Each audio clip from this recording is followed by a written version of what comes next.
Welcome back, fanboys and fangirls, to Nerds on Topic. Today's topic is Jurassic Park. Dun dun. Alan! Ready? Pick it up now!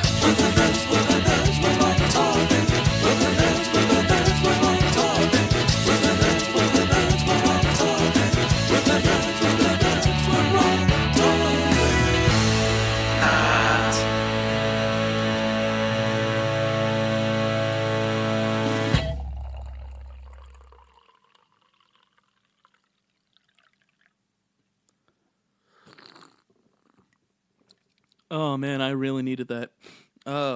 So it took me a little while to actually record this episode. My voice has been killing me since I recorded the news this week. Oh man. So gonna be getting into a topic that was the second highest voted topic on my little poll I had done, which was for Jurassic Park. Pretty soon here, I'm actually going to be putting polls up on the Facebook page, so you all can vote on what topics you want to hear for the next week, and beyond that, and suggest topics that you want to hear about. I'm not 100% sure how much I'm going to be able to talk today, so it might be a little shorter of an episode. Well, here we go. As you know, this is a topic episode where every week I pick a topic and I research the shit out of it. I research so much that I could start a bioengineering company and clone brand new dinosaurs to, entertain the masses. But I'm not going to do that because I don't have the time and or money because I am broke. Always broke. Anyway. I love this movie, and I'm not just going into the movie today. I'm actually going to be going into the novels a little bit too. I really regret attempting to read 400 plus pages of books, I should say, in less than a week. Because it really cut into my recording time, not my recording, my research time. And geez, it took forever for me to write any notes down. So I'm actually recovering right now. My voice is a little bleh, bleh. So I've been drinking hot toddies all day. Old family secret, works like a charm. Also gets your lips a little bit loose. Uh, so, I actually have a long history with this movie. Part of it's why whenever I was a kid, like everyone else, I had a dream of becoming something I totally did not become when I was an adult. And that was a paleontologist. This and my other obsession, Godzilla, kind of is what got me into it. Sorry if I'm sniffling a little bit today. I might have like a cold or something. I don't know. Anyway, that's not going to stop me from bringing you guys some quality entertainment. All right, so the first thing you need to know about Jurassic Park is actually who the books were written by. It's a man named Michael Crichton, and the first book was written in 1990, but that actually started as a screenplay back in 1983. The screenplay was about a grad student who was trying to create a dinosaur, and it worked, but that got reworked to be designed for entertainment as opposed to, from some sort of necessity, because there's no real need for dinosaurs in modern day. So it got turned into a story about a zoo. The first novel actually starts with a mysterious death caused by a three-toed lizard attacking a child in Costa Rica. One sec, my nose is a little bit runny. I've got like half a box of tissues just sitting here next to me, so I've got this covered. So they end up capturing the dead lizard, and they send the body to Dr. Alan Grant, who ends up studying it and finds out that it's actually a dinosaur. Before he can really look into the specimen, though, him and his partner are flown to an island off the coast of Costa Rica. That's not weird to say, coast of Costa Rica. Called Isla Nubar for a company called Engine, which is owned by John Hammond, who the company Engine is a biological company that focuses on gene research and and of course biological studies. But you get whenever he got to the island, he finds out that they turned the island into a kind of zoo.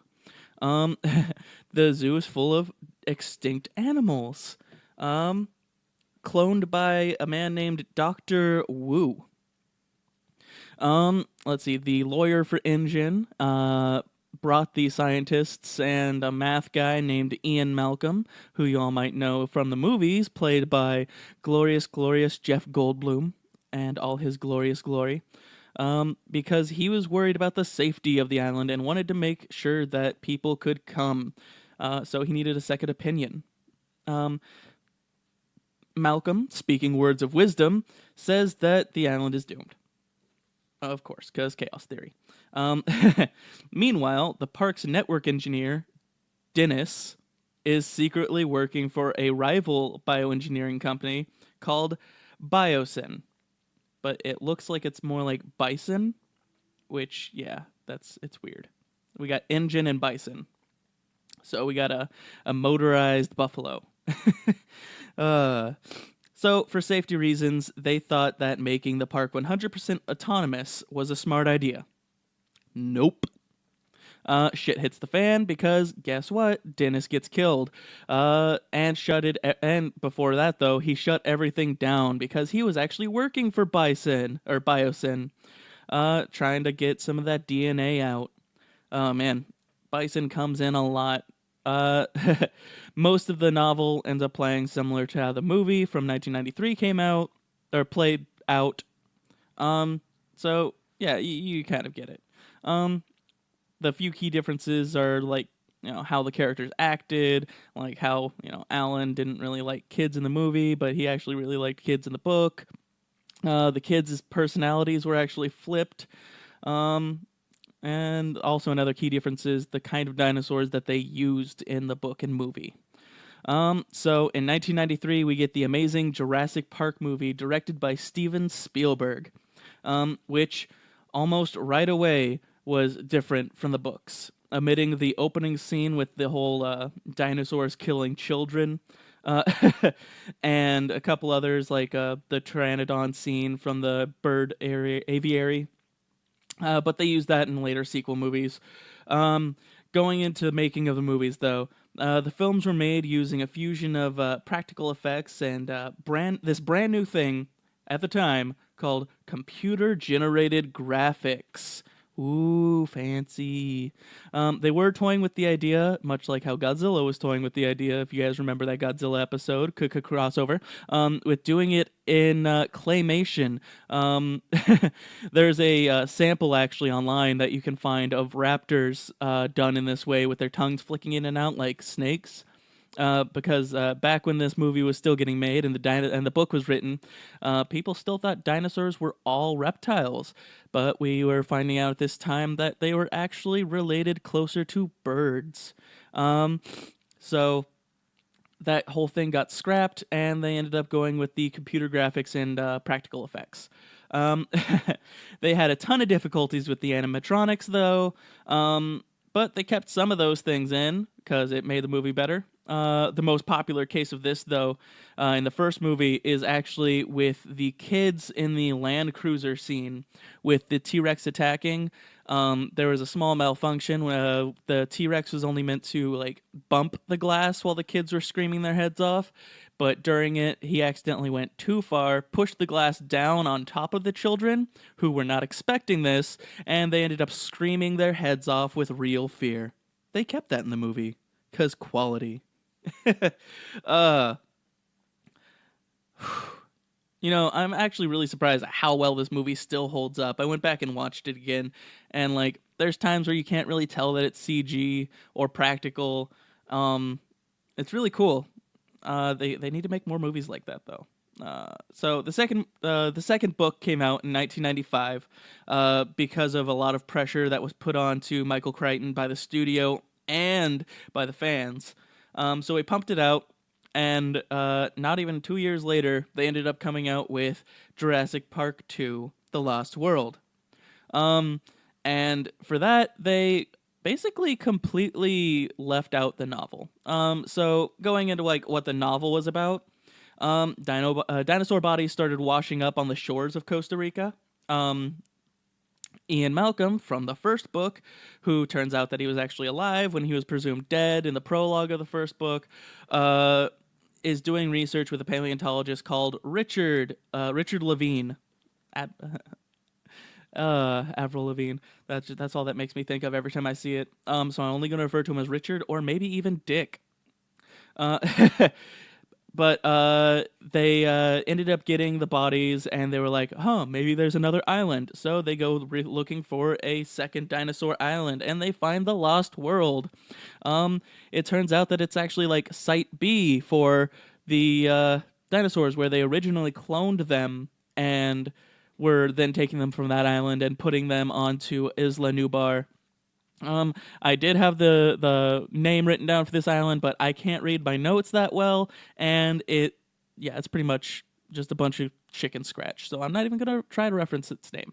Um, they realize it's there, and they kind of want to protect it from the government of Costa Rica killing all the dinosaurs on it. So Dick ends up going off on his own, and then goes missing. Malcolm decides to go with a team to save him, and they find him and another team who are actually trying to steal dinosaur eggs for a rival company. Can you guess what that rival company is? It's Biosyn, because of course it's Biosyn. The plan is thwarted, and as they fly away, Malcolm starts talking about how the dinosaurs were originally getting fed sheep with a virus in it, and the virus ended up shortening the lifespan of all the dinosaurs that ate it, and that disease spread to all the other dinosaurs. So pretty much all the dinosaurs on the island, God, I just said dinosaurs a lot in a row, and are going to be dying soon anyways. And it takes place like 7 years after the first book. So, going into the movie, which the only thing they kept is the truck hanging scene from the tree and the idea that the second island was where they originally had dinosaurs. The second movie takes place 4 years after the first movie, and of course follows Ian Malcolm. They find out that there's an island where all the dinosaurs are just sitting there roaming free from the original testing. Ian starts to lead a team for Hammond, who finds out that his nephew, who owns the engine company now, is capturing dinosaurs to start a new zoo. So he sends Malcolm to go stop his nephew. The two teens end up getting stuck together, and they have to survive, blah, blah, blah, baby T-Rex, blah, blah, blah. You all know, you've all seen it. It's like a 20-year-old movie by this point. Actually a little bit older than 20 years, but you get you get what I'm saying right here. They end up having to help each other and survive. But yeah, the movie is actually heavily influenced by another movie from 1962 called Hatari, which was about African animals being captured for zoos. Yeah. So that's like the only thing they had kept from the books, and they kind of just used the name The Lost World. Ugh. Let's see. Going into the next little part of this, that was really all they had planned for the books and the books and the movies. So there was no more new material until Steven Spielberg was hit up by another director whose name I forgot to write down because I'm airheaded sometimes, who wanted to make a third movie, and he agreed. They let him make it. It was the first movie not directed by Steven Spielberg, of course, or based on a book. It had the return of Alan Grant, who was tricked into going to the second island to save a divorced couple's son. The movie has, it was pretty successful, but it wasn't well reviewed. I can talk, I swear. I need to take a drink again. A little bit of tissue action. Ugh. Okay. Well, that also ended up killing the series. So, oh yeah, by the way, it also had a scene with a talking raptor. It was a dream, but still, it's just like the idea of a talking raptor is hilarious. So the series went into hibernation, And when the new, reboot trend started happening, like back in 2008, up all the way, they decided to make a new movie, which came out in 2015. Um, it was really successful. As you all know, it's called Jurassic World. And it was pretty similar to the first movie where they were back on Isla Nublar, and the park had been open for a while. Hundreds of thousands of people had gone there to watch dinosaurs. There was big, giant animatronic hamster balls that people would go through. And things were good. InGen was up to their old tricks, though, and they were genetically modifying more dinosaurs and had made a completely new one, super terrifying, called the Indominus Rex, which, was a raptor mixed with a T-Rex and a bunch of others. Apparently, it also had camouflage and was, just ridiculously smart. Bad idea. The Indominus Rex ends up wrecking the entire park. The park gets shut down. A bunch of people die. And yeah, that leads us into what had happened just this year with Jurassic World 2, The Fallen Kingdom. Guess what? It sounds a lot like the second movie.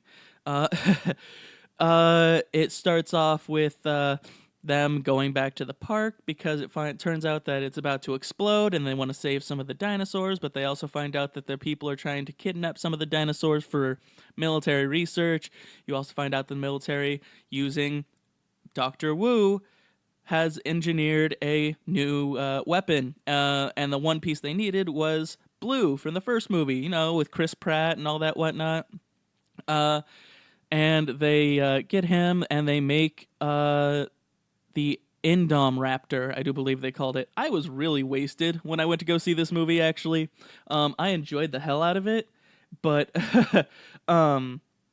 it was fun. It was really predictable, but I think the biggest twist, which is also kind of predictable, is the fact that the little girl in the movie, which, spoilers, was also a clone. So it goes into human cloning. Fun times. Blah blah blah, and yeah, that's pretty much everything going on with Jurassic Park.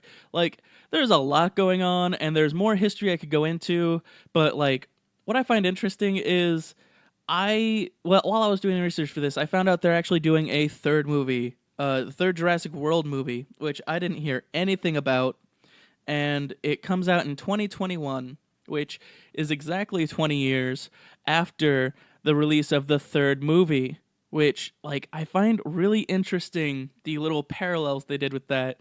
So Jurassic World Lost Kingdom,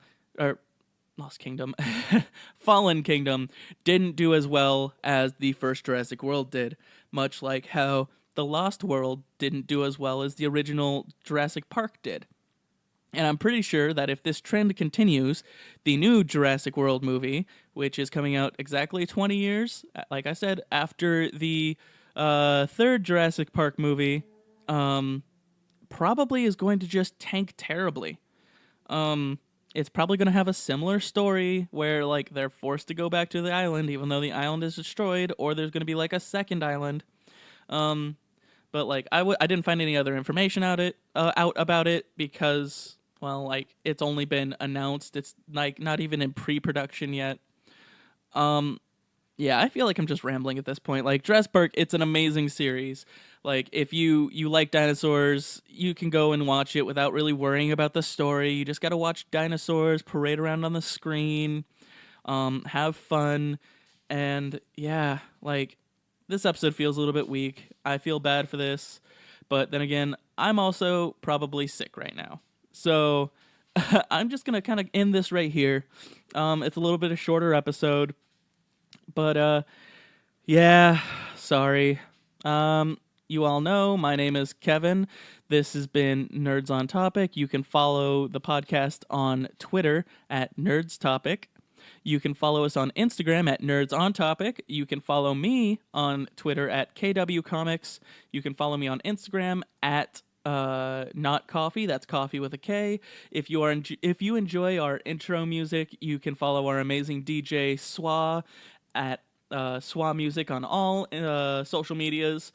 I promise you that next week's topic, when I figure out what it is going to be a lot longer. It's going to be a lot better done, and I won't be sick, hopefully, this time. So, yeah.